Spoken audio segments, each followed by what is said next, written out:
लाडकी बहीण योजनेचे पैसे हवे असल्यास ई-केवायसी करावी लागणार। 9 लाख बहिणी अपात्र झालेल्या आहेत। ई-केवायसी बंधनकारक। लाडकी बहीण योजनेचे 4 नवे निकष। लाडकी बहीण योजना जाहीर झाल्यापासून 1500 रुपये दर महिना महिलांच्या खात्यावर जमा होत आहेत। विधानसभा निवडणुकीच्या पार्श्वभूमीवर आणण्यात आलेली ही योजना राज्यात लोकप्रिय झाली आणि सोबतच राज्यात महायुतीची सत्ता येण्यात या योजनेची महत्त्वाची भूमिका असल्याची चर्चा सुरू झाली। हातावरचं पोट असणाऱ्या महिला आणि त्यांच्या कुटुंबासाठी हे 1500 रुपये आर्थिक हातभार लावण्यासाठी महत्त्वाचा ठरला।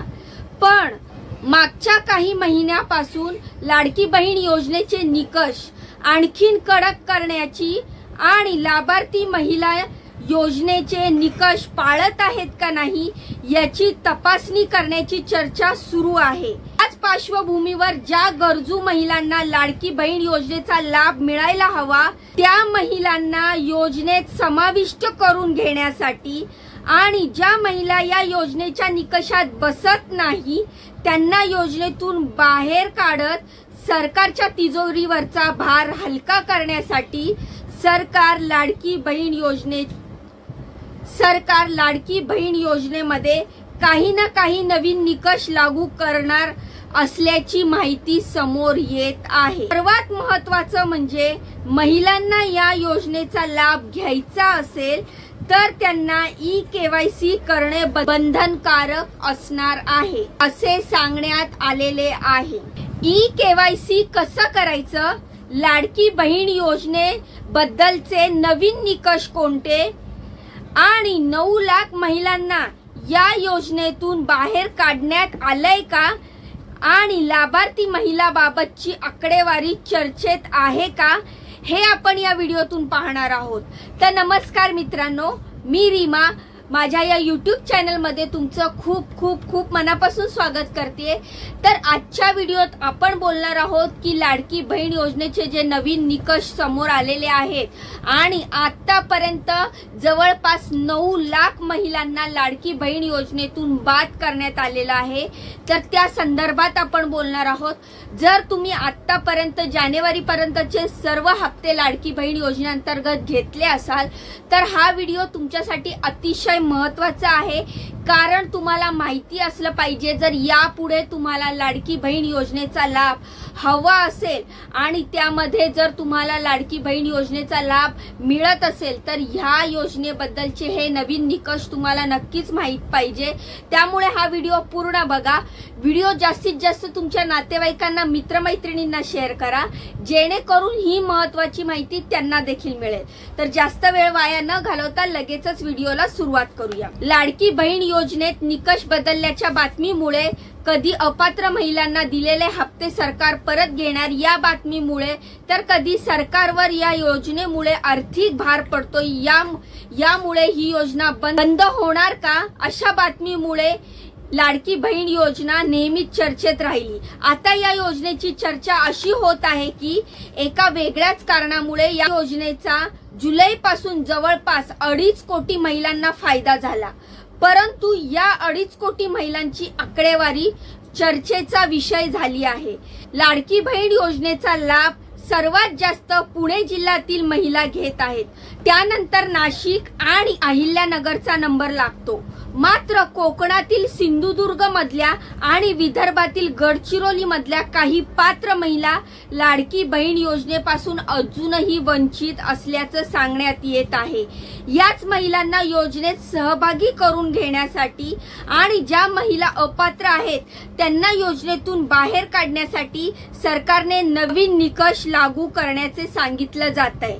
नव्या निकषामधील सर्वात महत्त्वाचा पहिला निकष म्हणजे दरवर्षी 1 जून ते 1 जुलै दरम्यान ई-केवायसी करणं बंधनकारक आहे। महिलांना लाडकी बहीण योजनेतून मिळणारा लाभ सुरू ठेवायचा असेल तर त्यांना दरवर्षी बँकेत जाऊन ई-केवायसी करणं बंधनकारक आहे। या दरम्यान ई-केवायसी करून हयात असल्याचा दाखलाही जोडावा लागणार आहे। म्हणजे तुम्हाला ई-केवायसी तर करायचंच आहे, त्यासोबत तुम्ही हयात असल्याचा दाखला देखील तुम्हाला जमा करायचा आहे।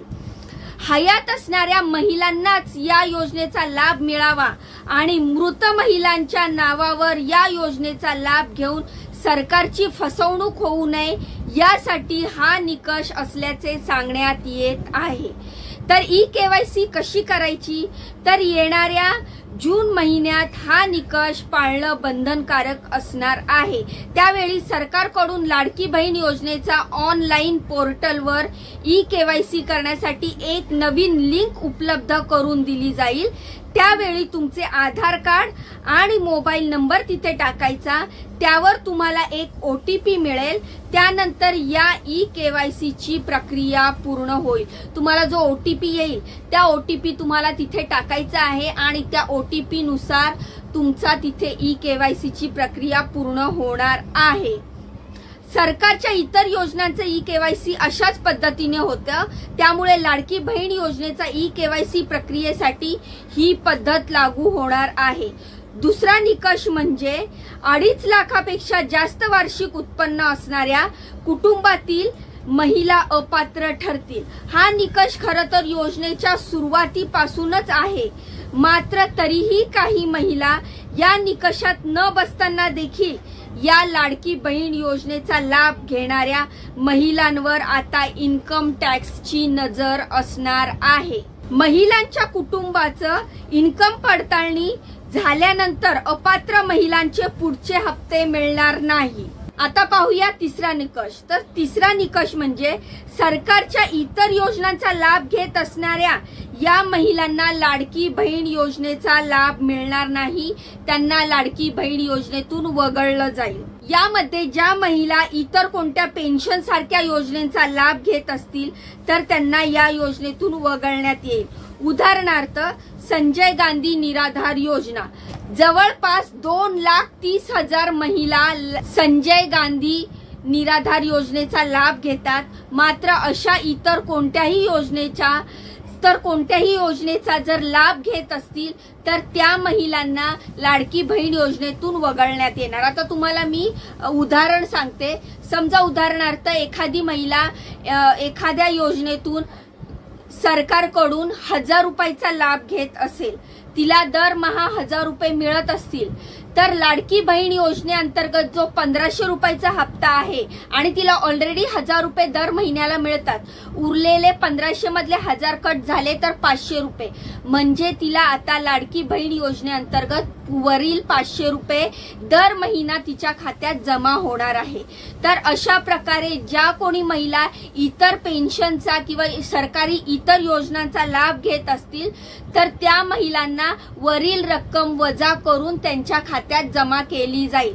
मात्र जर 1,500 किंवा 1,500च्या वरील रक्कम जर त्या कुठल्या योजनेअंतर्गत सरकारकडून लाभ घेत असतील तर त्यांना लाडकी बहीण योजनेतनं पूर्णपणे बाद केलं जाईल। आता पाहूया चौथा निकष। तर चौथा निकष म्हणजे अर्जातील लाभ आणि पैसे जमा झालेल्या बँक खात्यावरील नाव जर वेगळं असेल तर त्या महिलेच्या अर्जाची तपासणी होईल। तपासणीत या महिलेच्या नावावर तफावत असल्यास या महिलेला लाडकी बहीण योजनेचा लाभ मिळणार नाही। अशा जवळपास 16 लाख महिला असल्याचं दिसून आलेलं आहे। त्यानंतर या महिलांच्या अर्जाची तपासणी करून अपात्र असणाऱ्या महिलांचा लाभही बंद केला जाणार आहे। त्यानंतर आता तुम्हाला सांगते पाचवा निकष। पाचवा निकष म्हणजे ज्या महिलेचा आधार कार्ड या योजनेच्या अर्जाशी लिंक नसेल तर त्यांनाही अपात्र ठरवलं जाणार आहे।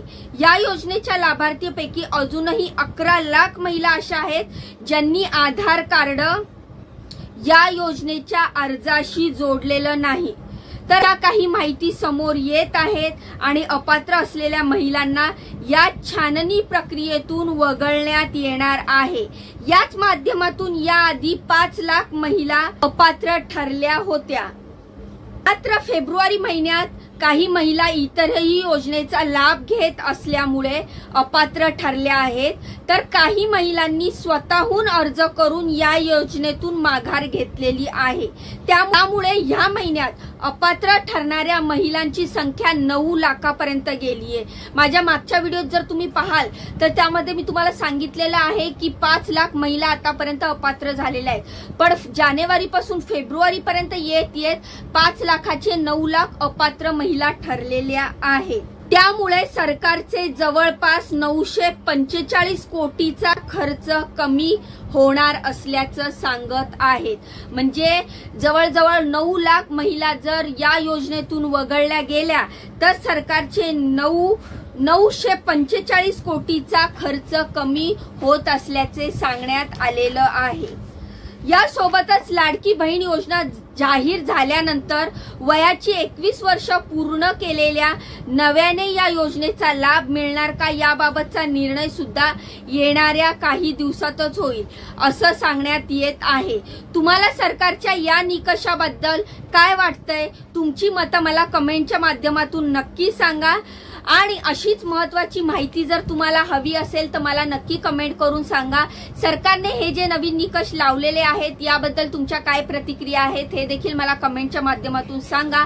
आणि आता तुम्हाला आनंदाची बातमी देते की माझं चॅनल फायनली फुल मॉनिटाईज झालेलं आहे।